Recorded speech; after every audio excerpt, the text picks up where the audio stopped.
ان الحمد للہ نحمده ونستعینه ونستغفره ونعوذ باللہ من شرور انفسنا ومن سیئات اعمالنا من يهده اللہ فلا مضل له ومن يضلل فلا هادی له واشهد ان لا الہ الا اللہ وحدہ لا شریک له واشهد ان محمدا عبدہ ورسولہ اما بعد فإن خير الحديث كتاب الله وخير الهدي هدي محمد صلى الله عليه وآله وسلم وشر الأمور محدثاتها وكل محدثة بدعة وكل بدعة ضلالة وكل ضلالة في النار. أعوذ بالله السميع العليم من الشيطان الرجيم من همزه ونفخه ونفثه. بسم الله الرحمن الرحيم. رب اشرح لي صدري ويسر لي امري واحلل عقدة من لساني يفقهوا قولي. بسم الله الرحمن الرحيم. ان الله وملائكته يصلون على النبي يا ايها الذين آمنوا صلوا عليه وسلموا تسليما. اللهم صل على محمد وعلى آل محمد كما صليت على إبراهيم وعلى آل إبراهيم إنك حميد مجيد. اللهم بارك على محمد وعلى آل محمد كما باركت على إبراهيم وعلى آل إبراهيم إنك حميد مجيد. اللهم ربنا آتنا في الدنيا حسنة وفي الآخرة حسنة وقنا عذاب النار. لا إله إلا أنت سبحانك إني كنت من الظالمين. حسبنا الله ونعم الوكيل. یا حی یا قیوم برحمتک استغیث ولا حول ولا قوة الا باللہ العلی العظیم آمین. الحمدللہ آج 21 مئی 2023 کو سنڈے کے دن ہماری یہ قرآن کلاس نمبر 149 کی اسٹوڈیو ریکارڈنگ ہونے جا رہی ہے. سورہ یونس کی آیت نمبر 73 کے اوپر ہماری آخری کلاس ہوئی تھی آلموسٹ ایک مہینہ پہلے. بیچ میں کچھ ایشوز کی وجہ سے یہ ریکارڈنگ نہیں ہو سکی اور مصروفیات تھیں. اب کوشش کرتے ہیں کہ یہ بغیر کسی وقفے کے سلسلہ جاری رہے انشاءاللہ تعالی. سیدنا نوح علی نبینا وعلیہ الصلاۃ والسلام کی قوم کا ذکر کمپلیٹ ہوا تھا.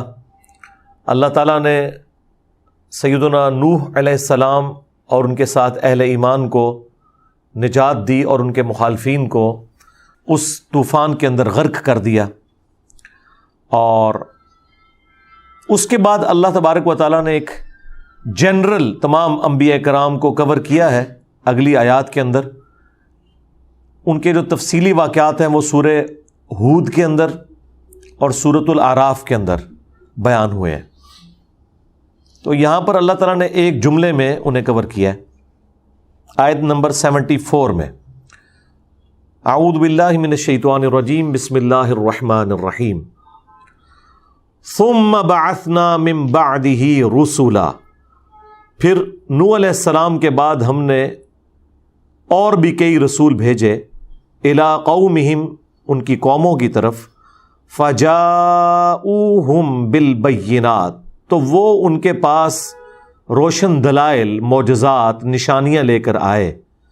فما كانوا ليؤمنوا بما كذبوا به لیکن وہ ایسے ہے ہی نہیں تھے کہ جن کو پہلے جھٹلایا گیا، جن باتوں کو جھٹلایا گیا وہ ان باتوں کے اوپر ایمان لے کر آتے. یعنی انہوں نے وہی روش اختیار کی جو قوم نوح نے اختیار کی تھی من قبل، اس سے پہلے. كذلك نطبع على قلوب المعتدين بالکل اس طریقے سے ہم مہر لگا دیتے ہیں سرکشوں کے دلوں کے اوپر. جو حد سے بڑھنے والے لوگ ہیں ان کے دلوں پر ہم مہر لگا دیتے ہیں. اچھا، یہ اللہ کی جو ڈیوائن مہر ہے یہ اس شخص کے اوپر لگتی ہے جو حق دیکھنے سمجھنے کے باوجود اسے قبول نہ کرے. پھر اللہ تعالیٰ اس پر ایسی مہر لگاتا ہے کہ پھر اس کے سامنے زمین و آسمان کے سارے دلائل بھی رکھ دیے جائیں تب بھی وہ حق بات قبول نہیں کرے گا. اللہم لا تجعلنا منہم ربنا لا تزغ قلوبنا بعد اذ ہدیتنا وہب لنا من لدنک رحمہ انک انت الوہاب آمین. اب یہ بعد میں جو انبیاء آئے ان میں ٹاپ آف دا لسٹ حضرت ہود علیہ السلام اور ان کے بعد صالح علیہ السلام. یہ 2 ٹاپ آف لسٹ پیغمبر ہیں جن کے تفصیلی حالات سورۃ الاعراف اور سورہ ہود میں وارد ہوئے ہیں. ثم بعثنا من بعدهم موسیٰ، پھر ان کے بعد اللہ تعالیٰ نے موسیٰ علیہ السلام کو بھیجا، وہارون، اور ہارون علیہ السلام کو ان کا مددگار بنایا. ان کے بھائی بھی تھے، اللہ نے انہیں بھی پیغمبر بنایا. الی فرعون وملئہ، فرعون کی جانب اور اس کے سرداروں کی طرف. بآیاتنا، اپنی نشانیوں کے ساتھ. اللہ تعالیٰ فرماتا ہے ہم نے ان کو بھیجا. فاستکبروا، تو فرعونیوں نے بھی تکبر کی روش اختیار کی. وکانوا قوما مجرمین، اور وہ بھی پھر مجرم لوگوں میں شامل ہو گئے. یعنی تکبر یہ کیا کہ حق بات سے اناد کیا، جو صحیح مسلم میں حدیث ہے. تکبر یہ نہیں کہ تم اچھا لباس پہنو یا اچھے دکھو، اللہ بھی خوبصورت ہے، خوبصورتی کو پسند فرماتا ہے. تکبر یہ ہے کہ حق بات سے اناد کر دو اور دوسروں کو حقیر جانو. دل نے گواہی دے دی کہ یہ بات اسی طریقے سے ہے، قرآن میں ایسے ہی لکھا ہے، احادیث میں ایسے ہی لکھا ہے، اس کے باوجود آپ نے اس بات کو قبول نہیں کیا. تعصب کی وجہ سے، فرقہ واریت کی وجہ سے، کسی بڑے کی اندھی پیروی کرنے کی وجہ سے، کسی بھی وجہ سے جب دل نے گواہی دے دی کہ یہ بات ٹھیک ہے اور آپ نے قبول نہیں کی، تو یہ ہے تکبر. کہ آپ کے اندر اتنی اکڑ ہے کہ آپ کو اللہ اور اس کے رسول عز و جل و صلی اللہ علیہ وآلہ وسلم کی بات بتائی جائے اور آپ کہیں کہ ہمارے بزرگ تو یہ لکھ گئے، ہمارے بڑوں نے تو یہ کہا تھا. تو یہ تکبر ہے. اور دوسری بات نبی علیہ السلام نے فرمایا دوسروں کو حقیر سمجھنا. آپ مہنگا لباس پہنیں کوئی حرج نہیں ہے، حلال کے پیسوں کا ہوگا تو، لیکن اگر آپ اچھا لباس، اچھی جوتیاں پہن کر دوسرے لوگوں کو حقارت کی نظر سے دیکھتے ہیں تو یہ بھی تکبر ہوگا. فلما جاءہم الحق من عندنا، پھر جب ان کے پاس آیا ہماری طرف سے حق، قالوا ان ھذا لسحر مبین، تو کہنا شروع ہو گئے کہ یقیناً، بالضرور یہ تو کھلا جادو ہے. یعنی فرعونیوں نے حضرت موسیٰ علیہ السلام کے اس معجزے کو جادو کہا. تو اب ظاہر ہے کہ اگر جادو ہے تو اس کا مقابلہ جادوگروں نے ہی کرنا تھا آ کے. اور پھر اللہ تعالیٰ نے فرعونیوں کو ذلیل کروایا ان جادوگروں کے ذریعے. نہ صرف ان کا جادو ناکام ہوا بلکہ وہ جادوگر سب سے پہلے ایمان لانے والے بن گئے. اب اس واقعے کی طرف اشارہ ہے اس کے اندر، اتنی تفصیل کے ساتھ نہیں لیکن ایٹ رینڈم بیان ہوا ہے. قال موسیٰ اتقولون للحق لما جاءکم اسحر ھذا، تو موسیٰ علیہ السلام نے کہا کہ کیا تم لوگ حق کے آ جانے کے بعد، اللہ تعالیٰ نے اسپیشل تمہیں یہ پروٹوکول دیا کہ تمہارے اندر ایک پیغمبر بھیجا ہے، اس کے باوجود کہ وہ معجزات بھی لے کر آیا، تم نے یہ کہنا شروع کر دیا کہ یہ جادوگر ہے، یہ جادو لے کر آیا ہے. وَلَا يُفْلِحُ السَّاحِرُونَ، جادوگر تو کبھی بھی کامیاب نہیں ہوتے، جادو کا انجام تو ہمیشہ برا ہوتا ہے. یعنی وہ یہ بتانا چاہ رہے تھے کہ اگر میرے مقابلے پہ جادو بھی لے کے آؤ گے نا تو وہ ناکام ہوگا. اور یہ اس بات کی دلیل ہے کہ یہ جادوگر کا علم نہیں ہے، یہ نورانی علم ہے، اللہ تعالیٰ کی طرف سے معجزہ ہے جو وقت کے پیغمبر کو دیا گیا ہے. جادوگر تو وہ ہیں جو ناکام ہوں گے. قالوا اجئتنا لتلفتنا عما وجدنا علیہ آباءنا، تو وہ کہنے لگے کہ تم اس لیے ہمارے پاس یہ سارے کا سارا معاملہ لے کر آئے ہو اور تم نے یہ جو دعوی نبوت کیا ہے صرف اس لیے کہ تم ہمیں ہٹا دو اس بات سے جس پر ہم نے اپنے آباء و اجداد کو پایا ہے، جس دین کے اوپر ہمارے آباء و اجداد تھے ان سے ہمیں ہٹا دو. دیکھیں جب کبھی نبی بھی آیا ہے نا تو نبی کے مخالفین نے ہمیشہ اس کی مخالفت میں ایک ہی بات کی ہے کہ تم ہمیں اس لیے یہ باتیں بتا رہے ہو تاکہ ہمارے بزرگوں سے ہمیں ہٹا دو. اب وہ بزرگ گمراہ تھے، ان بزرگوں کا غم نہیں ان لوگوں کو جاتا. آج بھی اگر کوئی نبی کے پیٹرن پہ نبی کی بات آگے پہنچائے نا تو اس کے مخالفین بھی یہی کہتے ہیں کہ تم ہمیں اس لیے بتا رہے ہو تاکہ ہم اپنا فرقہ چھوڑ دیں. اتنے بڑے بڑے بزرگ پاگل تھے. اچھا جو یہ بات آپ سے کر رہا ہے اسے بتائیں کہ بھائی دوسرے فرقے والے بھی آپ کے بارے میں یہی کہتے ہیں کہ اتنے بڑے بڑے بزرگ پاگل تھے. دونوں طرف کروڑوں لوگ ماننے والے ہیں. تو بہتر یہ ہے کہ لوگوں کے بنائے ہوئے بزرگوں سے اپنی نسبت توڑ کے آپ اس شخص کے ساتھ اپنی نسبت بنائے جس کو اللہ تعالیٰ نے آپ کا رہنما بنا کر بھیجا ہے. ما ضل صاحبکم وما غوا. تمہارے نبی نہ کبھی بہکے ہیں نہ کبھی بے راہ چلے ہیں صلی اللہ علیہ وآلہ وسلم. وَتَكُونَ لَكُمَ الْكِبْرِيَاءُ فِي الْأَرْضِ. اور تم دونوں یہ بھی چاہتے ہو کہ تم اس زمین میں بڑے بن کر پھرو. اصل میں جن لوگوں نے اپنی چودراہٹ خود قائم کی ہوتی ہے نا لوگوں کے اوپر، جب ان کی چودراہٹ اور بڑائی سٹیک پہ لگتی ہے نا تو وہ باقیوں کے بارے میں بھی یہی بدگمانی کرتے ہیں کہ یہ اس لیے کر رہے ہیں تاکہ یہ بڑے بن جائیں. حالانکہ پیغمبروں کے دماغ میں تو یہ کہیں بات ہوتی ہی نہیں ہے. وہ تو آپ نے سورہ الاعراف میں، سورہ ہود میں پڑھ کے دیکھیں، ہر پیغمبر یہ کہتا ہے کہ میں تم سے کوئی دنیا کی منفعت نہیں چاہتا اس کام کے عوض، میرا اجر میرے رب کے پاس پکا ہے. اس لیے میں کہتا ہوں کہ جو بندہ آپ سے چندہ نہ مانگے، جو آپ سے پیسے ڈیمانڈ نہ کرے اور یہ کہے کہ میں نے اللہ سے اجر لینا ہے، اپنی جیب سے لگائے، تو وہ پیغمبروں کے طریقے پہ چلنے والا ہے. جناب پیغمبروں کا صرف آپ نے کیا یہ طریقہ اڈاپٹ کرنا ہے کہ آپ پگڑی پہن لیں، داڑھی رکھ لیں، نماز پڑھ لیں؟ کیا یہ پیغمبروں کا طریقہ نہیں ہے کہ ہم اس دعوت و تبلیغ کے عوض تم سے کچھ ڈیمانڈ نہیں کرتے، ہمارا اجر ہمارے رب کے پاس ہے؟ تو اب چونکہ وہ خود یہی حرکت کرتے تھے مخالفین، تو وہ پیغمبروں کے بارے میں بدگمانی کرتے تھے کہ تم اس لیے آئے ہو تاکہ ہمارے سرداروں کو ہٹا کر، یا سردار کہتے تھے کہ ہمیں ہٹا کر تم بڑا بننا چاہتے ہو اس قوم کے اندر کہ لوگ تمہاری عزت کریں. وما نحن لکما بمؤمنین. تو ہم تو تمہاری بات دونوں کی نہیں ماننے والے. وقال فرعون تونی بکل ساحر علیم. فرعون نے حکم دیا اپنے درباریوں کو، اپنے وزیروں کو کہ جاؤ بڑے بڑے جادوگر جو اکٹھے ہو سکتے ہیں نا، ماہر قسم کے علم والے، وہ سارے اکٹھے کر کے میرے پاس لے آؤ. فلما جاء السحرۃ. تو جب وہ بڑے بڑے جادوگر آ گئے فرعون کی مجلس میں، قال لهم موسیٰ.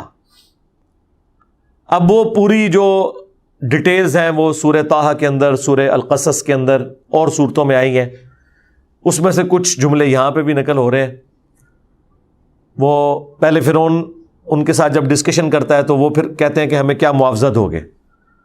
ٹھیک ہے، یہیں سے فرق ظاہر ہو گیا کہ موسیٰ علیہ السلام نے جب معجزہ دکھایا تو فرعون سے کہا کہ اللہ پر ایمان لاؤ، اور جب جادوگر آئے ہیں انہوں نے کہا اگر ہم جیت گئے تو ہمیں پیسے کتنے ملیں گے؟ تو اس نے کہا پیسے کیا، میں تمہیں نوازوں گا اور تم میرے قریبی درباری بن جاؤ گے، وزارتیں بھی دوں گا.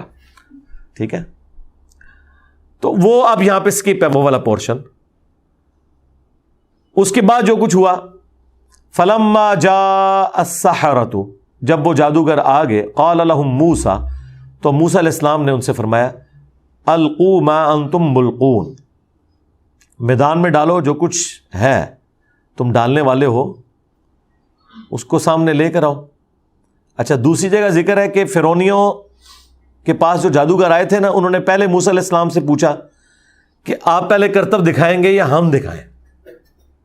اچھا، اب یہ ایک پیغمبر کی جو انہوں نے رسپیکٹ کی ہے نا، اس کی برکت بھی ان پہ ظاہر ہوئی ہے. تو موسیٰ علیہ السلام نے کہا کہ نہیں، تم پہلے دکھاؤ. یہاں پہ وہ جملہ سکپ ہے جو دوسری جگہ آیا ہے. فلما القوا. جب انہوں نے ڈال دیا، وہ ڈالا تو کیا ہوا، وہ رسیاں تھیں سانپ کی شکل میں نظر آئیں. قال موسیٰ ما جئتم بہ السحر. تو موسیٰ علیہ السلام نے کہا کہ یہ جو کچھ تم لائے ہو یہ جادو ہے. دوسری جگہ آتا ہے کہ موسیٰ علیہ السلام بھی دل میں خوف کھا گئے. دو وجہ سے خوف کھا گئے. ایک تو ظاہر ہے کہ وہ رسیاں جادو کی وجہ سے سانپ نظر آ رہی ہیں، اور دوسرا کہ میرا معجزہ بھی یہی تھا. انہوں نے رسیاں پھینک کے لوگوں کو سانپ دکھا دیا، میں جب لاٹھی پھینک کے سانپ دکھاؤں گا تو فرق تو کوئی نہ رہ گیا. موسیٰ علیہ السلام کو تو پتہ ہی نہیں تھا کہ اگلی قسط کیا ہونے والی ہے. تو قرآن کے الفاظ ہیں موسیٰ علیہ السلام بھی دل میں خوف کھا گئے.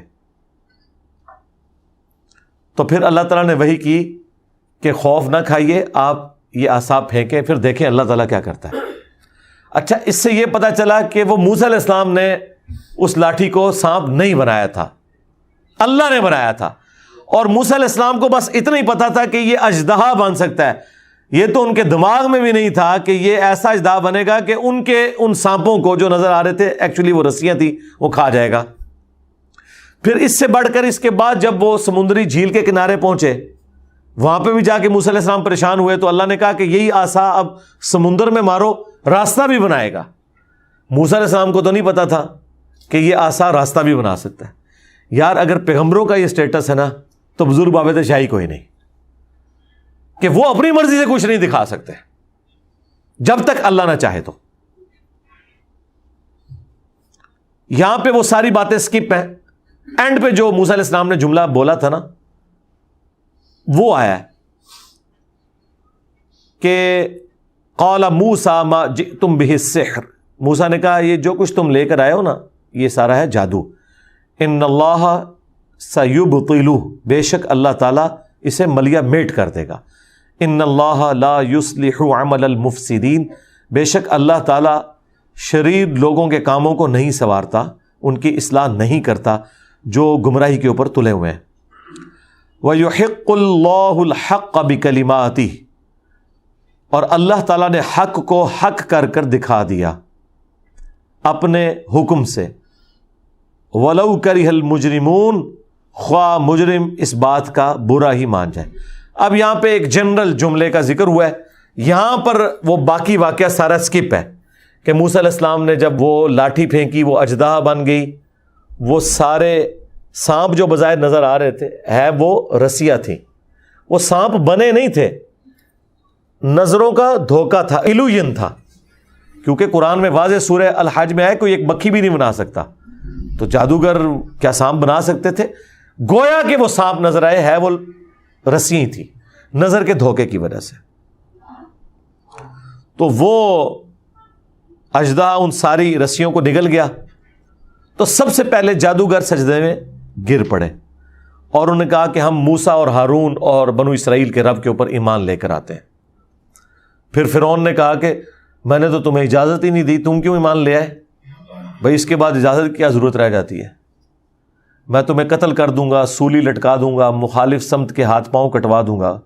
تو آگے سے انہوں نے کہا کہ تو جو کچھ بھی کرے گا دنیا کی زندگی میں کر سکتا ہے نا، آخرت تو اللہ کے حضور ہمارے لیے ہے۔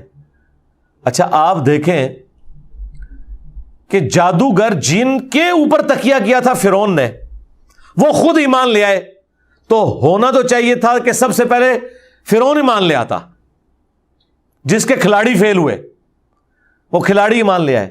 وہ ایمان کیوں لے آئے تھے؟ اس لیے کہ ہر فیلڈ کا جو ایکسپرٹ ہے وہ سمجھتا ہے کہ اس فیلڈ میں زیادہ سے زیادہ کیا ہو سکتا ہے۔ جادوگروں کو پتا چل گیا کہ یہ جو کچھ موسیٰ علیہ السلام نے کیا نا جادو کے ذریعے، یہ نہیں ہو سکتا۔ یہ تو ہو سکتا تھا کہ لاٹھی سانپ نظر آئے، لیکن یہ فزیکلی باقی سارے سانپوں کو کھا جائے اور ان کو وہاں سے غائب کر دے، یہ کام نہیں ہو سکتا۔ اسی لیے میں نے اس پہ جملہ بولا تھا کہ انبیاء کے جو معجزات ہوتے ہیں نا، وہ ریپروڈیوس کبھی نہیں ہو سکتے۔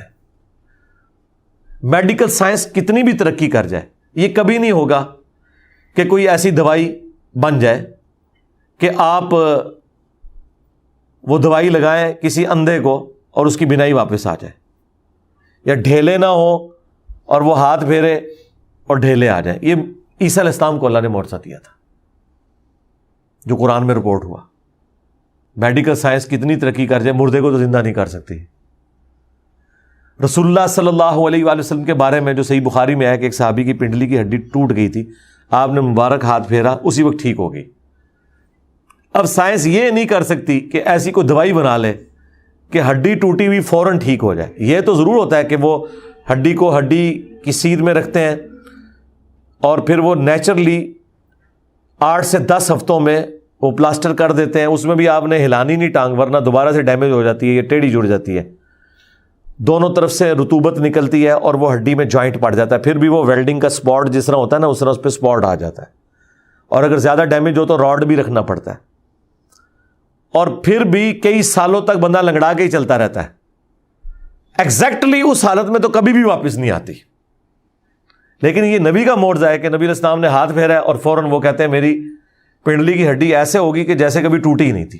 اب یہ ریپروڈیوس سائنس نہیں کر سکتی، وہ کیورنگ پیریڈ تو وہ اپنی جگہ رہنا ہے. لہذا جو معجزات ہیں ان میں اور جو استدراج ہے، نظروں کا دھوکہ ہے، جادوگری ہے، یا کوئی سائنٹیفک فیکٹ ہے، تو اس میں زمین آسمان کا فرق ہے. یہ ذہن میں رکھیے گا. تو اللہ تعالیٰ نے جادوگروں کو ہدایت دی، انہوں نے اسلام قبول کر لیا. اور دیکھیں آئے تھے موسیٰ علیہ السلام سے مقابلہ کرنے، وہ ہدایت جو ڈائریکٹ آئی تھی فرعونیوں کی طرف، انڈائریکٹلی ان جادوگروں کی توبہ کا سبب بن گئی. اور دیکھیں آپ، پورے ملک سے اس نے دور دراز سے بندے اکٹھے کیے تھے. اللہ نے کیسے چن کے دور دراز سے بندے اکٹھے کر کے وقت کے پیغمبر کے قدموں میں ڈال دیے کہ یہ آپ کے صحابہ ہیں. آپ دیکھیں نا، تو یہ اللہ تعالیٰ جسے چاہے ہدایت دے. اور جو پاس بیٹھے ہوئے تھے وہ محروم رہ گئے، وہ مردود ہو گئے، انہیں توبہ کی توفیق نہیں ملی. اور ان جادوگروں کے ایمان کا لیول دیکھیں کہ ایک لمحہ پہلے مقابلہ کر رہے ہیں، ایک لمحے بعد وہ سجدے میں گرے ہیں، ایمان لے آئے، اور اب فرعون انہیں دھمکیاں لگا رہا ہے. تو وہ کہہ رہا ہے جی بے شک ہمیں سولی لگا دو، ہم اپنے رب پر ایمان لے آئے، اب ہم نے یہ دین نہیں چھوڑنا. یہ توحید کی مٹھاس ہے کہ انسان اپنی جان دینے کے لیے تیار ہو جاتا ہے لیکن دین نہیں چھوڑتا. فما آمن لموسیٰ الا ذریۃ من قومہ علی خوف من فرعون. پس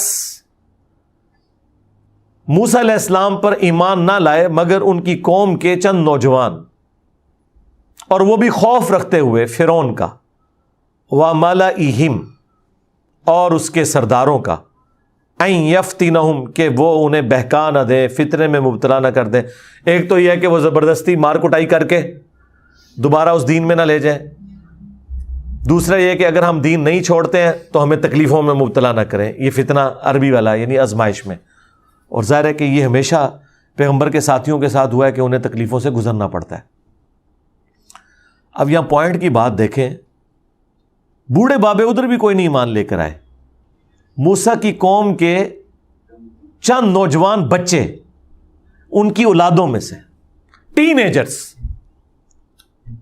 اس کی وجہ یہ ہے کہ یہ عمر ایسی ہوتی ہے اس میں بندہ دلیری دکھا جاتا ہے، چاہے بے وقوفی کی وجہ سے ہی دکھا جائے، لیکن دکھاتا ہے. بوڑھے لوگ جو ہے نا وہ معاشرے سے بھی شرم کھاتے ہیں، اس کی وجہ سے ان ہڈیوں کو چینج کرنا بڑا مشکل ہوتا ہے. پھر دوسرا وہ محکم ہو چکے ہوتے ہیں اپنے عقائد و نظریات کے اوپر. رسول اللہ کے کیس میں بھی آپ دیکھیں صلی اللہ علیہ وآلہ وسلم، 90% سے زیادہ جو اصحاب ہیں نا وہ ٹین ایجرز ہیں یا بلو 30 ہوں گے. یرا ان میں سے کتنے بڑے بڑے اصحاب ایسے ہیں کہ جن کی عمریں 20 سے کم تھیں جب رسول اللہ دنیا سے تشریف لے گئے صلی اللہ علیہ وآلہ وسلم. حضرت عبداللہ ابن عباس کی عمر 13 سال تھی رسول اللہ کی وفات کے وقت صلی اللہ علیہ وآلہ وسلم. اب 13 سال کیا عمر ہوتی ہے؟ عبداللہ بن عمر کی عمر مبارک بمشکل 22-23 سال تھی جب نبی علیہ السلام دنیا سے تشریف لے گئے. 22-23 سال، داڑھی بھی مشکل سے نکلی ہوئی ہوتی ہے. ہم جب صحابہ کرام کا تصور لے کے آتے ہیں تو ہمارے دماغ میں آتا ہے کوئی، جس طرح ہم اپنے بڑے بڑے مولویوں کو دیکھتے ہیں نا، سفید کو داڑھیوں والے، کو پگڑیوں والے. وہ بھائی نہیں، بچے بچے. یہ چاند ایک بڑی عمر کے اصحاب ہیں، حضرت ابوبکر صدیق رضی اللہ تعالیٰ عنہ، حضرت عمر فاروق رضی اللہ تعالیٰ عنہ، حضرت عثمان غنی رضی اللہ تعالیٰ عنہ. اور تو اور چھوڑ دیں، مولا علی علیہ السلام کی عمر 34 سال تھی جب نبی علیہ السلام دنیا سے تشریف لے گئے. آپ اندازہ کریں، اس کا مطلب ہے کہ حضرت علی کی عمر آلموسٹ 30 سال تھی جب آپ نے مرہب کو قتل کیا ہے خیبر میں. 30 ایئرس تو ینگ. 30 سال کیا عمر ہوتی ہے؟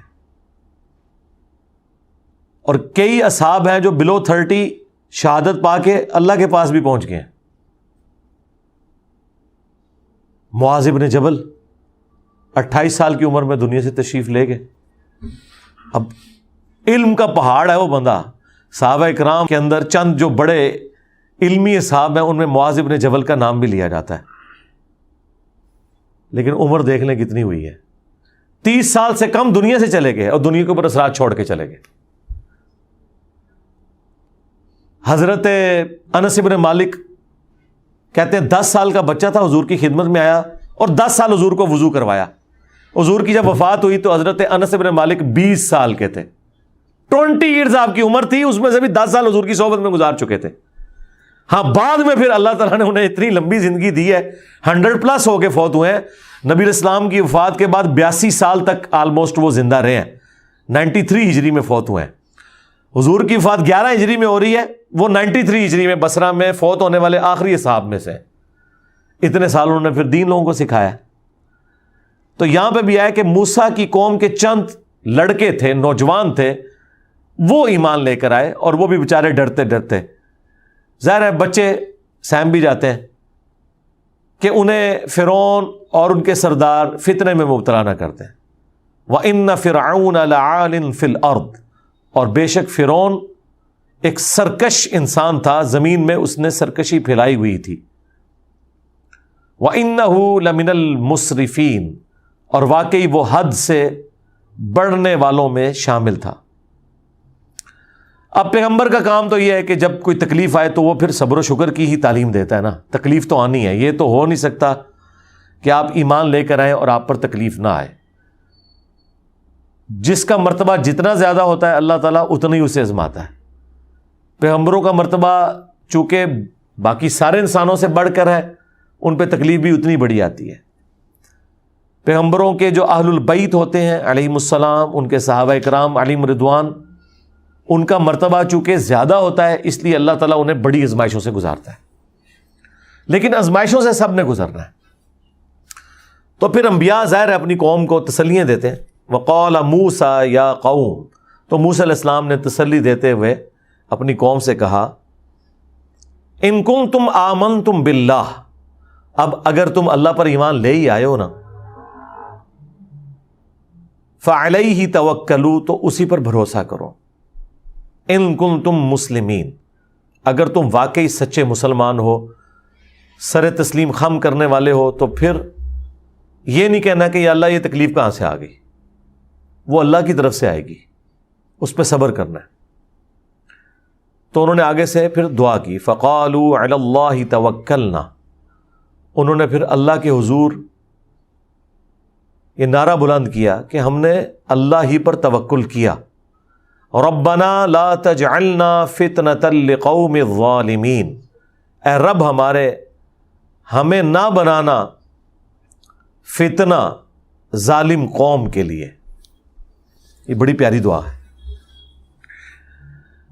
وَنَجِّنَا بِرَحْمَتِكَ، اور ہمیں نجات دے اپنے پاس سے رحمت دے کر، من القوم الکافرین، جو کافر ہے ان کے ظلم و ستم کے خلاف تو ہماری پناہ گاہ بن جا. اب یہ دعا آپ ذرا دیکھیں، اے رب ہمارے ہمیں مت بنانا فتنہ ان ظالم لوگوں کے لیے. یہ اگر میں آسان الفاظ میں آپ کو سمجھاؤں نا تو یہ ہے کہ ہمیں ان ظالموں کی خوراک نہ بنا دینا. ان کے لیے آزمائش یہ ہے کہ یہ اللہ کے اولیاء کے مقابلے پہ کھڑے ہوں گے. انبیاء کے ساتھی اللہ کے اولیاء اور وہ مخالفین شیطان کے اولیاء. ان شیاطین کے لیے آزمائش یہ ہے کہ یہ اللہ کے اولیاء کے خلاف کھڑے ہوں گے اور انہیں تکلیفیں دیں گے. تو اے رب ہمارے ہم ان کا نوالا نہ بنے کہ تو ان کو آزمائے ہمارے ذریعے. تو ہمارے ذریعے کیسے آزمایا جائے گا کہ یہ ہمیں تنگ کریں گے. تو بیسیکلی تو یہ مانگا جا رہا ہے کہ اے اللہ ہمیں تکلیف اور پریشانی سے بچانا، لیکن انداز یہ ہے کہ اے اللہ ان کے لیے ہمیں فتنہ نہ بنانا. یعنی ان کی تو نے آزمائش کرنی ہے، لیکن ہمارے ذریعے سے نہ کرنا کہ وہ تکلیف تو ہم کاٹ رہے ہوں گے اور تو آزمائش ان کی کر رہا ہوگا کہ وہ وقت کے پیغمبر کا ساتھ دیتے ہیں یا پیغمبر کے ساتھیوں پہ ظلم کرتے ہیں. تو اس لیے آج بھی اگر کسی پہ مشکل وقت آئے تو یہی دعا کریں، اور ہم بھی اکثر اللہ سے یہی دعا کرتے ہیں، ربنا لا تجعلنا فتنة لقوم الظالمین. یہ ظالم تو تلے ہوئے ہیں ظلم کرنے پر، لیکن ہمیں ان کے منہ کا نوالا نہ بنانا، ان کی آزمائش کا ذریعہ ہمیں نہ بنانا، کسی اور ذریعے سے تو آزما لے. لیکن ونس اگر تو نے یہ طے کیا ہے کہ آزمائش ہے پھر ثابت قدم رکھنا. وَنَجِّنَا بِرَحْمَتِكَ، اور ہمیں نجات دے اپنی رحمت کے ساتھ ان کافروں کے مقابلے پر اس قوم سے ہمیں نجات دے. وَأَوْحَيْنَا إِلَىٰ مُوسَىٰ وَأَخِيهِ، اور ہم نے وحی کی موسیٰ علیہ السلام ان کے بھائی کی طرف، أَن تَبَوَّآ لِقَوْمِكُمَا بِمِصْرَ بُيُوتًا، کہ اپنی قوم کے لیے مصر میں گھر بناؤ یا شہر میں گھر بناؤ. وَاجْعَلُوا بُيُوتَكُمْ قِبْلَةً، اور اپنے گھروں کو قبلہ رخ رکھو، تاکہ اگر مسجد کا بھی اہتمام کرنا پڑتا ہے تو وہ گھر چند ایک جو گھر ہیں وہ دار ارقم بن جائیں، مساجد بن جائیں، لہذا گھروں کو قبلہ رخ رکھ کے بناؤ. وَأَقِيمُوا الصَّلَاةَ، اور نماز کو قائم رکھنا. وَبَشِّرِ الْمُؤْمِنِينَ، اور خوشخبری ہے اہل ایمان کے لیے. وَقَالَ مُوسَىٰ، اور موسیٰ علیہ السلام نے عرض کی اپنے رب کے حضور، رَبَّنَا إِنَّكَ آتَيْتَ فِرْعَوْنَ وَمَلَأَهُ، اے بے شک میرے رب، ہمارے رب، تو نے عطا کیا فرعون کو اور اس کے سرداروں کو، زینۃ و اموالا، دنیا کا جو سامان ہے، آرائش ہے اور مال، فی الحیات الدنیا، دنیا کی زندگی میں. ربنا لیضلوا عن سبیلک، یہ اس لیے کہ اے ہمارے رب یہ لوگوں کو گمراہ کرتے پھرے. اب یہ دیکھیں، یہ موسیٰ علیہ السلام بھی اس طرح کی جرت کر کے دعا کر سکتے ہیں.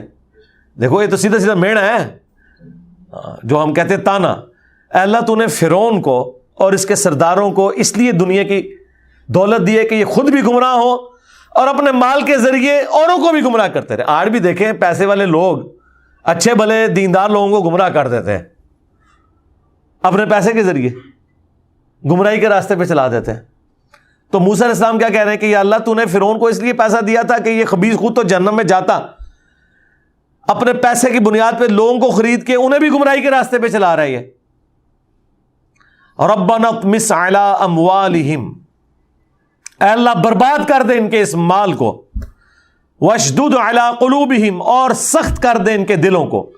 فلا یؤمنوا، یہ کبھی بھی ایمان نہ لے کر آئیں.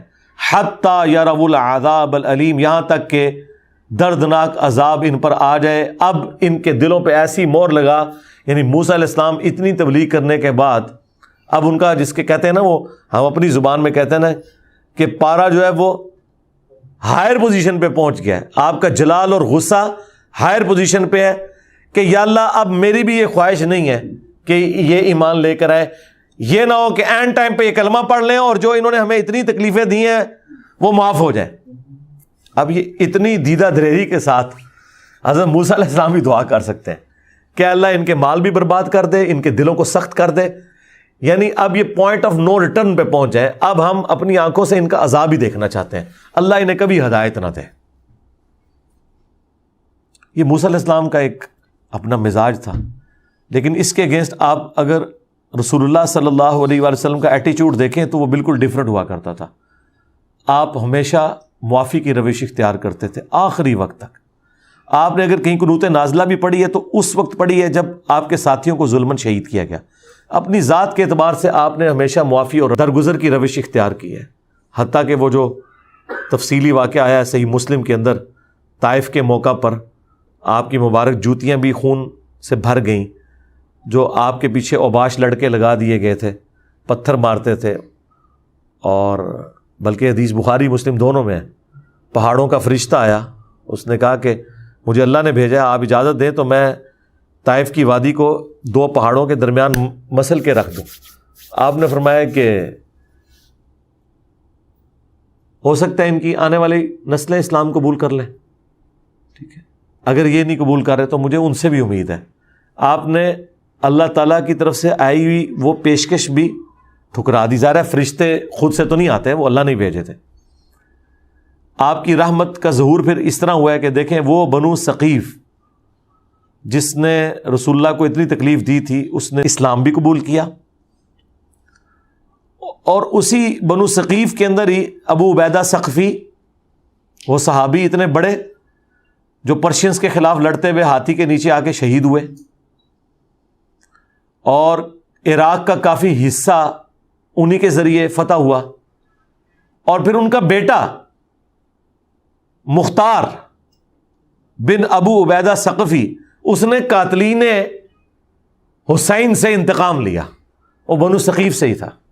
تو آپ دیکھیں اگر نبی علیہ السلام اس وقت وہ آفر قبول کر لیتے تو بنو ثقیف ختم ہو جاتے، جہنم میں چلے جاتے، لیکن اللہ نے ان کی آنے والی نسلوں کی قسمت میں جنت لکھی ہوئی تھی. تو جب موسیٰ علیہ السلام نے یہ دعا کی نا کہ یا اللہ نہ اب انہیں ہدایت ملے، ان کے دلوں کے اوپر مور لگا دے، ان کا مال برباد کر دے، اب بس عذاب یہ دیکھیں. قال قد اجیبت دعوتکما، تو اللہ تعالیٰ نے کہا کہ میں نے تم دونوں کی دعا قبول کر لی ہے بھائی موسیٰ اور ہارون، تم نے جو مانگا تھا گرانٹیڈ.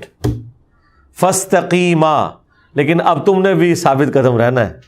یہ نہ ہو عذاب آئے تو پھر تمہیں نظر آئے کہ یہ تو میری قوم کے لوگ ہیں، یا اللہ معاف کر دیں ان کو، پھر تمہارا دل نہیں پسیجنا چاہیے.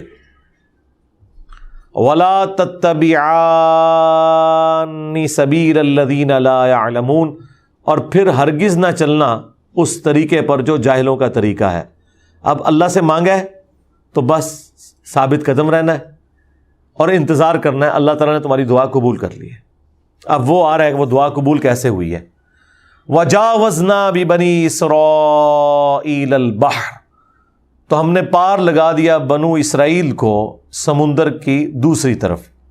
یہ سمندری جھیلیں تھیں کچھ صحرائے سینا میں، وہ پورا پورشن جو آتا ہے.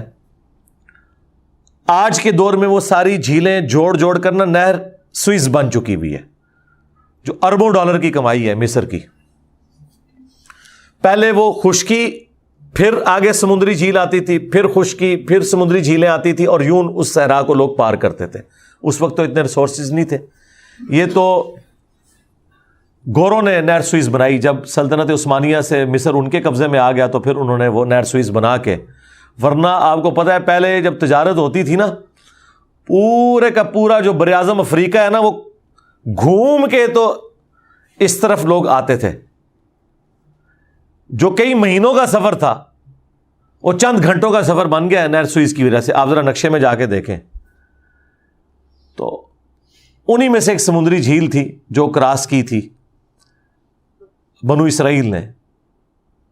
فَأَتْبَعَهُمْ فِرْعَوْنُ وَجُنُودُهُ بَغْيًا وَعَدْوًا، تو فرعونیوں نے بھی اور ان کے لشکر نے بغاوت اور سرکشی اور دشمنی نبھانے کے لیے ان کی پیروی کی. میرا خیال ہے جب وہ دیکھ رہے تھے کہ حضرت موسیٰ علیہ السلام کے عصا سے سمندر میں راستہ بن گیا، تو کیا یہ اتنا بڑا معجزہ ایمان لانے کے لیے کافی نہیں تھا؟ مجھے آپ خود بتائیں. اور اس سے بڑھ کر ان کی مت ماری گئی کہ جس موسیٰ نے یہ عصا پھینک کر راستہ بنایا ہے سمندر میں، اگر ہم ان کے پیچھے جائیں تو اللہ تعالیٰ ان کے ذریعے یہ بھی معجزہ ظاہر کر سکتا ہے کہ یہ سمندر دوبارہ سے مل جائے اور ہم غرق ہو جائیں. اس طرح ان کا دماغ ہی نہیں گیا. ورنہ میرے جا وہمی بندہ ہوئے نا تو مت دبے کہ یار تیرا دماغ کام کرتا ہے. لیکن وہی بات جو اوپر آئی کہ اللہ تعالیٰ نے ان کے دلوں پر مور لگا دی تھی. جب اللہ نے مور لگائی ہے ان کے دماغ میں بھی یہ بات نہیں آئی ہے، حالانکہ یہ کامن سینس کی بات تھی. ایمان بھی لا سکتے تھے، چلو ایمان نہیں لائے، کم از کم یہ بیوقوفی تو نہ کرو کہ پیچھے چل پڑو. تو اللہ تعالیٰ کہہ رہا ہے وہ اپنی اسی سرکشی میں اور بغاوت میں وہ بنی اسرائیل کے پیچھے، وہ جو 6 لاکھ کا لشکر تھا، 50 ہزار کے آلموسٹ 12 قبائل تھے. حضرت یعقوب علیہ السلام کے 12 بیٹوں کی اولاد، اسے بنو اسرائیل کہا جاتا ہے. تو وہ پیچھے ان کے ہو لیے. حتی اذا ادرکہ الغرق، یہاں تک کہ جب وہ ڈوبنے لگا.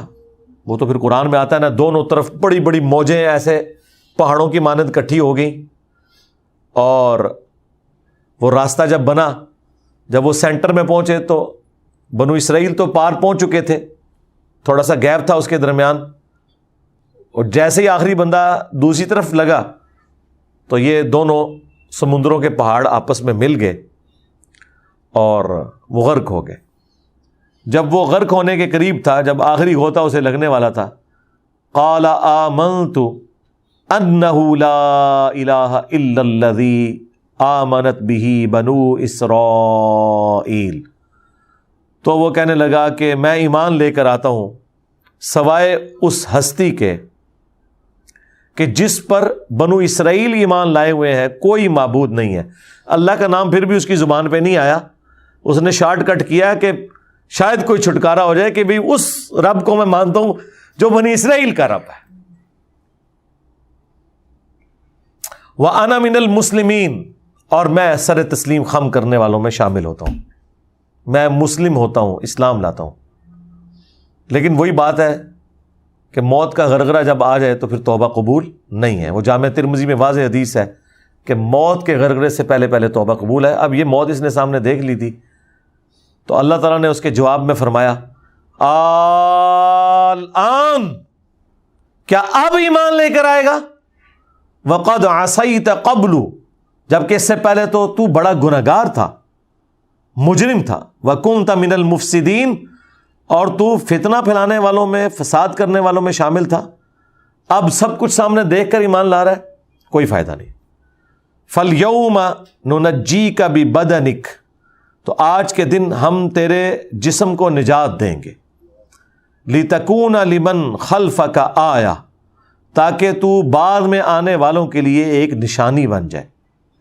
وَإِنَّ كَثِيرًا مِّنَ النَّاسِ عَنْ آيَاتِنَا لَغَافِلُونَ، اور بے شک لوگوں کی اکثریت اللہ تعالیٰ کی نشانیوں سے غفلت برتتی ہے۔ حق قبول کرنے والے ہمیشہ تھوڑے لوگ ہی ہوتے ہیں۔ یہ پھر جسم اللہ تعالیٰ نے باقی رکھا، وہ کافی عرصہ تک تو غائب رہا، آلموسٹ 8 سے 100-150 سال پہلے یہ ملا، اور باقاعدہ آپ کو پتہ ہے میوزیم کے اندر اسے سیو کیا ہوا ہے، اور یوٹیوب کے اوپر اس کی ویڈیوز بھی رکھی ہوئی ہیں۔ اور قرآن کا زندہ معجزہ جو 1200 سال تک قرآن کے نزول کے بعد سے لے کر 1200 سال تک تو لوگوں کی آنکھوں سے اوجھل تھا کہ وہ لاش کدھر گئی۔ مثلا اگر آپ صحابہ سے پوچھتے، تابعین، تبع تابعین سے، کہ جی قرآن تو کہہ رہا ہے کہ ہم نے فرعون کے جسم کو نجات دے دی ہے تاکہ آنے والے لوگوں کے لیے نشانی ٹھہرے، تو وہ جسم کدھر ہے؟ تو انہوں نے کیا کہنا تھا کہ ہے صحیح ہے کہیں، جب اللہ چاہے گا ظاہر کر دے گا۔ جس طرح آج کل لوگ آپ سے پوچھتے ہیں جی یاجوج ماجوج کدھر ہے، بھئی ہم وہی کہیں گے کہ ہے صحیح ہے، جب آئیں گے پتہ چل جائے گا۔ تو دیکھ لیں یہ بھی تو جسم آ گیا نا، اور پورے انٹرنیشنل میڈیا نے اسے کور کیا، اور باقاعدہ اسے میوزیم میں رکھا گیا۔ یوٹیوب پہ آپ جائیں، فرعون کی ممی رکھی ہوئی ہے، وہ باقاعدہ پوری اس کی ڈاکومنٹریز بھی آپ کو مل جائیں گی اس حوالے سے، وہ کس طریقے سے وہ ساری کی ساری چیزیں سیو ہوئیں۔ وَلَقَدْ بَوَّأْنَا بَنِي إِسْرَائِيلَ مُبَوَّأَ صِدْقٍ، اور ہم نے عطا فرمایا بنی اسرائیل کو بہترین ٹھکانہ، وَرَزَقْنَاهُم مِّنَ الطَّيِّبَاتِ، اور ان کو ہم نے بہترین رزق دیا اپنی پاکیزہ چیزوں میں سے۔ پہلے تو انہیں من و سلوہ دیا سرائے سینا میں جو بھٹکتے رہے، اس کے بعد اللہ تعالیٰ نے شام کی سرزمین بھی ان کو دے دی، اور وہاں پر وہ آباد ہوئے، وہ زرخیز سرزمین ہے آج تک۔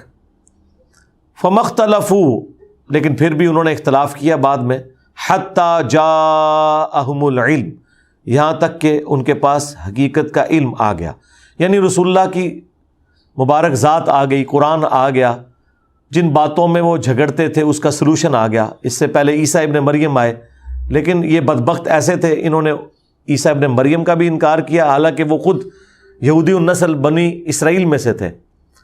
رسول اللہ کے کیس میں تو انہیں گلا تھا نا، یہ بنو اسماعیل میں کیوں آئے؟ جو بنو اسرائیل میں سے آئے ان کو بھی انہوں نے قبول نہیں کیا۔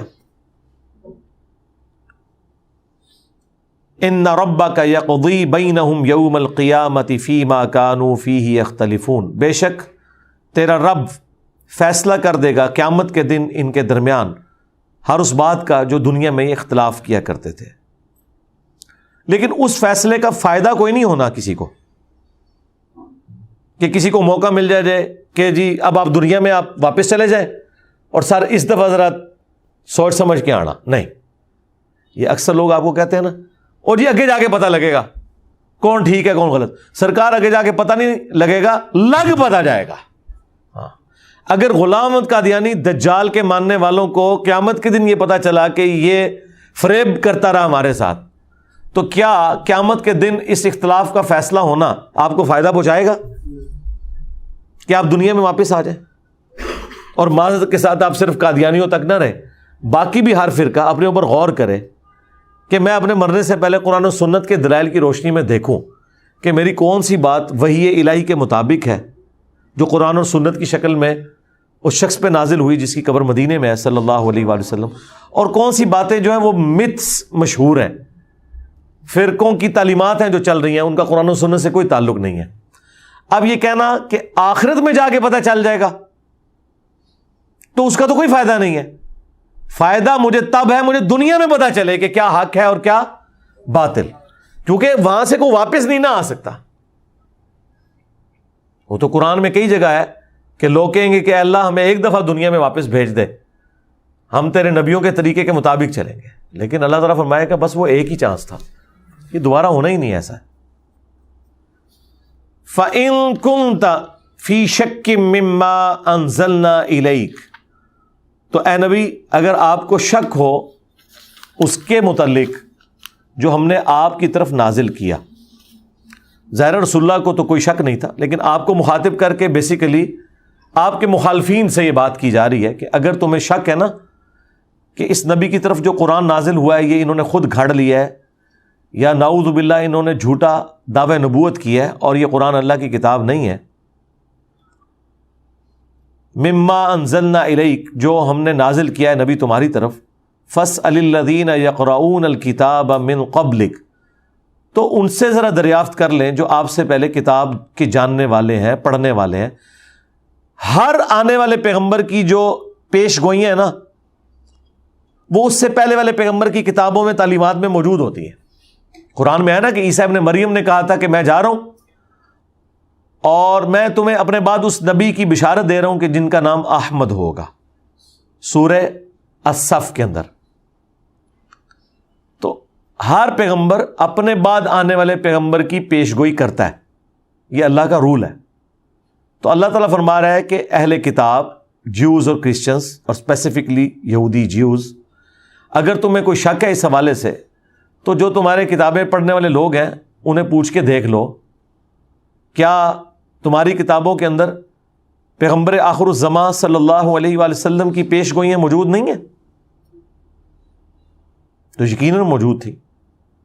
لقد جاءک الحق من ربک، تو بے شک اے نبی آپ کے پاس آپ کے رب کی طرف سے حق آ چکا ہے، سچائی آ چکی ہے، پرپزفل کتاب، با مقصد کتاب آ چکی ہے۔ فلا تکونن من الممترین، تو آپ نے شک والوں میں شامل نہیں ہونا، اور آپ کے ذریعے بیسیکلی آپ کے ساتھیوں کو اور آپ کے مخالفین کو بتایا جا رہا ہے کہ آپ نے سچائی پہ قائم رہنا ہے۔ بلا شبہ یہ اللہ کے پیغمبر ہیں، یہ کتاب اللہ کی طرف سے ہے۔ وَلَا تَكُونَنَّ مِنَ الَّذِينَ كَذَّبُوا بِآيَاتِ اللَّهِ، اور ہرگز ان لوگوں میں شامل نہ ہونا جنہوں نے اللہ کی آیات کو جھٹلایا۔ فَتَكُونَ مِنَ الْخَاسِرِينَ، اور وہ ہو گئے خسارہ پانے والوں میں سے۔ إِنَّ الَّذِينَ حَقَّتْ عَلَيْهِمْ كَلِمَةُ رَبِّكَ لَا يُؤْمِنُونَ، بے شک جن کے اوپر یہ بات اللہ کی طرف سے پکی ہو چکی، ثابت ہو چکی آپ کے رب کی طرف سے، تو وہ کبھی بھی ایمان نہیں لے کر آئیں گے۔ یعنی اللہ تعالیٰ نے جن کے دلوں پر مہر لگا دی ہے، وہی بات جو ہمارے استاد ڈاکٹر سراج صاحب کہا کرتے تھے کہ سوئے ہوئے شخص کو تو آپ جگا سکتے ہیں لیکن جو شخص آنکھیں بند کر کے لیٹا ہوا ہے آپ اس کو اٹھا نہیں سکتے، جس پہ اللہ نے مہر لگا دی ہوئی ہے۔ وَلَوْ جَاءَتْهُمْ كُلُّ آیَةٍ، اگر ان کے پاس سارے معجزات اور نشانیاں بھی آ جائیں، حَتَّى يَرَوُا الْعَذَابَ الْأَلِيمَ، تب بھی یہ ایمان لانے والے نہیں یہاں تک کہ یہ وہ دردناک عذاب نہ دیکھ لیں۔ یعنی اب انہوں نے ایمان کبھی بھی نہیں لانا یہاں تک کہ ان کی موت آ جائے اور یہ موت کے منہ میں چلے جائیں اور آخرت کے عذاب میں مبتلا ہو جائے، اس وقت تک اب یہ ایمان نہیں لانے والے۔ تو یہ اس صورت میں ہوتا ہے جب کسی کے دل کے اوپر اللہ تعالی مہر لگا دے۔ لیکن انسانی تاریخ میں ایک ایکسیپشن ایسی ہے کہ پیغمبر کا انکار بھی کیا، پیغمبر نے وعید بھی سنا دی، عذاب کے آثار بھی نمایاں ہو گئے، پھر بھی اس قوم سے اللہ نے عذاب کو ٹال دیا. وہ ایک ہی ایکسیپشن انسانی ہسٹری میں ہے اور وہ قوم یونس ہے. اسی کی وجہ سے اس سورت کا نام بھی یونس ہے. ورنہ اس سورت میں سب سے زیادہ ذکر توحید کا ہے. حضرت یونس علیہ السلام کا تو بڑا مختصر سا ذکر ہے جو اگلی آیات میں آ رہا ہے. لیکن اس سورت کا نام یونس اس لیے رکھا گیا کہ انسانی تاریخ میں کبھی کوئی اتنا بڑا واقعہ نہیں ہوا کہ پیغمبر دھمکی لگائے اور عذاب کے آثار بھی آ جائیں اور وہ دھمکی پوری نہ ہو. آپ کو پتہ ہے اس کا مطلب کیا ہے؟ اس کا تو مطلب ہے نعوذ باللہ پیغمبر کی بات جھوٹی نکل آئی. مخالفین نے تو یہی سمجھنا ہے کہ دھمکی لگائی تب بھی پوری نہیں ہوئی. اور پیغمبر کیا سوچے گا اپنے بارے میں کہ یا اللہ تیرے کہنے پہ اسے دھمکی لگائی. یہ کیا ہو گیا؟ وہ ایک ایکسیپشن انسانی ہسٹری میں ہوئی ہے یونس علیہ السلام کی شکل میں. اور اس کا ذکر اگلی آیات میں انشاءاللہ وہ میں اگلی قرآن کلاس میں کور کروں گا کیونکہ ٹائم تھوڑا رہ گیا. اور وہ بھی صرف اس وجہ سے ہوا کہ یونس علیہ السلام اللہ تعالیٰ کی وحی کا انتظار کیے بغیر وہاں سے چلے گئے. یونس علیہ السلام نے جو یہ اجتہادی غلطی کی، یہ جو ڈیبٹ تھا، وہ امت کے لیے ایسا کریڈٹ ثابت ہوا کہ 1,00,000 سے زیادہ وہ قوم تھی جو کفر کی زندگی گزار رہی تھی. اللہ تعالیٰ نے انہیں ایمان کی دولت سے مشرف کر دیا. وہ ایمان لے آئے، پکے مومن ثابت ہوئے. اور وہ بھی صرف اس وجہ سے کہ حضرت یونس علیہ السلام چونکہ بغیر وحی کا انتظار کیے وہاں سے چلے گئے تھے. اللہ تعالیٰ نے کہا کہ آپ نے وہ پورا میرا پلان جو تھا اس کے مطابق عمل نہیں کیا، تو چلیں اس کا کریڈٹ اب آپ کی امت کو ملے گا. ویسے تو عذاب آپ کو پتہ ہے جب کبھی بھی کسی امت پہ آیا نا تو عذاب کے جب آثار نمایاں ہوتے تھے نا تو وہ قومیں اس وقت معافی مانگنی شروع کر دیتی تھی. سورۃ الانبیاء میں آیا نا کہ جب کبھی بھی عذاب آتا تھا نا امتوں پر وہ چیختے تھے کہ ہمیں یا اللہ ایک چانس اور دے دے. تو حضرت یونس علیہ السلام تو ناراض ہو کے وہاں سے چلے گئے اور کہا کہ 3 دن کے اندر عذاب آ جائے گا. وہ 3 دن انہوں نے خود بھی آزمائش کاٹی مچھلی کے پیٹ کے اندر، اور پیچھے سے جب وہ عذاب کے آثار نمایاں ہونا شروع ہوئے قوم ساری سجدے میں، انہوں نے کہا یا اللہ معاف کر دے. اچھا یہ ساری قومیں ہی کرتی تھی، لیکن اللہ تعالیٰ کہتا ہے ہم کھیتیوں کی طرح کاٹ کے رکھ دیتے تھے اور آگ کی طرح بجھا کے رکھ دیتے تھے قوموں کو. لیکن یہ یونس علیہ السلام کی قوم کیسی خوش نصیب قوم نکلی کہ آخری وقت میں اللہ تعالیٰ نے ان کے اس پیغمبر کی اس ایک ایکٹیویٹی کی وجہ سے ان کو اتنا بڑا کریڈٹ دیا ان کی قوم کو کہ جب وہ چیخو پکار کرنا شروع ہوئے تو اللہ تعالیٰ نے ان سے عذاب ٹال دیا. اور دیکھیں الحمدللہ وہ عذاب ٹلنے سے یہ نہیں ہوا کہ عذاب ٹلنے کے بعد انہوں نے کہا کہ یا اللہ بس ٹھیک ہے ہم پھر واپس آتے ہیں. اللہ نے انہیں استقامت بھی دے دی. یہ بڑی بات تھی. اور ادھر یونس علیہ السلام نے تکلیف کاٹی، پھر انہوں نے دعا مانگی مچھلی کے پیٹ میں، لا الہ الا انت سبحانک انی کنت من الظالمین. سورہ الانبیاء میں دعا آئی اور سورہ الصافات میں تو یہاں تک آیا کہ اگر یونس مچھلی کے پیٹ میں ہمیں ان الفاظ کے ساتھ نہ پکارتے تو پھر وہ مچھلی کے پیٹ سے اسی دن نکالے جاتے جس دن مردے اپنی قبروں سے نکالے جائیں گے. اتنا غصہ تھا اللہ کو، لیکن وہ غصہ ایک دعا نے ٹھنڈا کر دیا. لا الہ الا انت سبحانک انی کنت من الظالمین. اے اللہ تیرے سوا کوئی معبود نہیں، تو تو پاک ہے نا، غلطیوں سے پاک تو صرف تو ہے. میں تو انسان ہوں، میں ظالم ہوں، غلطی کروں گا، معاف کر دے. یہ بہترین استغفار ہے، بہترین دعا ہے. جامع ترمذی میں حدیث ہے کہ جو شخص بھی یونس علیہ السلام کی دعا کے ذریعے اللہ کی طرف متوجہ ہوتا ہے اللہ تعالیٰ اسے محروم نہیں لوٹاتا. اسماء اعظم میں سے یہ دعا. اور قرآن میں الفاظ ہیں کذالک ننجی المؤمنین، ہم اہل ایمان کو بھی اسی طریقے سے نجات دیں گے جس طرح یونس علیہ السلام کو نجات دی تھی اس دعا کے سبب. لا الہ الا انت سبحانک انی کنت من الظالمین. یہ دعا اپنی دعاؤں میں شامل کریں، دعاؤں کے سٹارٹ میں پڑھا کریں درود شریف سے پہلے. یہ اللہ تعالیٰ کی بہترین ایک تعریف بھی ہے یار اس سے بہتر کیا تعریف ہو سکتی ہے؟ مختصر سے جملے میں کیا قیامت چھپی ہوئی ہے. ٹھیک ہے. وہ مجھے یاد آ گیا ہمارے جو ساجد بٹ صاحب رحمہ اللہ تعالی، جب ان کی ڈیتھ ہوئی نا تو ان کی آخری دعا یہی تھی. دیکھیں اچھے استاد کے پاس بیٹھنے کا کتنا فائدہ ہوتا ہے. تو ان کے بھائی مجھے بتانے لگے کہ جب وہ آخری دفعہ یعنی وہ بے ہوش ہوئے ہیں نا، اس کے بعد ان کی ڈیتھ ہو گئی، تو کہتے ہیں ہم گاڑی میں ہاسپٹل لے کے جا رہے تھے نا، تو وہ کہہ رہے گاڑی واپس کر لو، اب میں نے نہیں بچنا. اتنی ان کو ہوش تھی. تو کہتے ہیں وہ دعا کر رہے تھے کہ اے اللہ تیری سوا کوئی معبود نہیں، تو تو پاک ہے، تو تو غلطی نہیں کرے گا، میں انسان ہوں، میں تو غلطی کروں گا، تو مجھے معاف کر دے. تو میں ان کے بھائی کو بتا رہا تھا کہ یہ باتیں میں نے سکھائی ہوئی ہیں. لوگ تو صرف یہ دعا ہی پڑھتے تھے نا، یہ جملے میرے ہیں کہ اس کے اندر کیا قیامت چھپی ہوئی ہے کہ اے اللہ غلطی سے پاک تو صرف تو ہے نا، یہ صرف تیری شان ہے کہ تو غلطی نہیں کرے گا کیونکہ تو پاک ہے. میں انسان ہوں، تو نے مجھے بنایا ہی ایسے ہے کہ مجھے غلطی ہوگی. بخاری مسلم میں حدیث ہے کہ اگر تم گناہ کرنا چھوڑ دو گے تو اللہ تعالیٰ تمہیں ختم کر دے گا اور ایسی قوم لے کر آئے گا جو گناہ کرے گی اور معافی مانگے گی، اور اللہ تعالیٰ انہیں معاف کر کے خوشی محسوس کرے گا. اللہ نے انسان کو بنایا ہی ایسا ہے کہ وہ غلطی کرتا ہے. تو وہ مجھے بڑی اس وقت خوشی ہوئی. میں نے کہا دیکھیں یہ بھی اللہ کی کرم نوازی ہے کہ کسی کے موت کے وقت اسے یونس علیہ السلام کی دعا یاد آ جائے، اور پھر وہ دعا بھی اپنے مادری لینگویج کے اندر فرینکنس کے انداز میں کرے کہ اے اللہ تو میرا معبود ہے، تو غلطی کر ہی نہیں سکتا، میں تو انسان ہوں، میں تو غلطی کروں گا، اے اللہ مجھے معاف کر دے. غلطی کرنا میری سرشت میں ہے، غلطی نہ کرنا یہ صرف تیری شان ہے.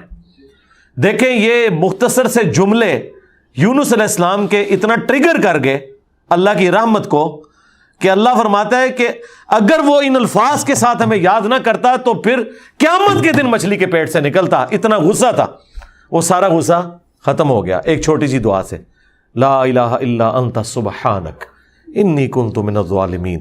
یہ جب دعا پڑھے نا تو اس کا ترجمہ آپ نے ذہن میں رکھنا ہے، اے اللہ تیرے سوا کوئی معبود نہیں، غلطیوں سے پاک صرف تو ہے. تو میں تو ہوں نا، میں مانتا ہوں میں غلطی کروں گا، لیکن آنا میں نے تیرے پاس ہی ہے معافی مانگنے کے لیے. لا الہ الا انت سبحانک انی کنت من الظالمین. اور جمع کے سیغے سے پڑھیں گے لا الہ الا انت سبحانک انا کننا من الظالمین. آمین. اللہ تعالیٰ سے دعا ہے جو حق بات میں نے کہی اللہ تعالیٰ ہمارے دلوں میں راسخ فرمائے. اگر جذبات میں میرے منہ سے کوئی غلط بات نکل گئی تو اللہ تعالیٰ ہمارے دلوں سے اسے دھو ڈالے، ہمیں معاف بھی فرما دے، ہمیں کتاب و سنت کی تعلیمات پر عمل کر کے دوسرے بھائیوں تک پہنچانے کی توفیق عطا فرمائے. سبحانک اللہم و بحمدک اشہد ان لا الہ الا انت استغفرک و اتوب الیک وما علینا الا البلاغ المبین. جزاکم اللہ خیرا.